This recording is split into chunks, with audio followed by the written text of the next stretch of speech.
Kawanan bandit pecah kaca kembali melancarkan aksinya. Kali ini, Edi harus merelakan uang operasional perusahaan sebesar 30 juta rupiah.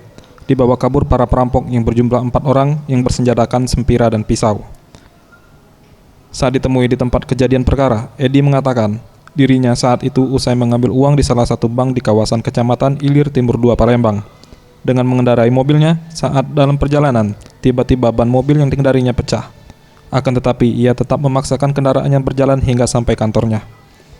Tanpa disadari, salah seorang pelaku melemparkan benda ke arah kaca mobil hingga pecah 1000. Melihat itu, dirinya pun keluar melalui pintu sebelah kiri.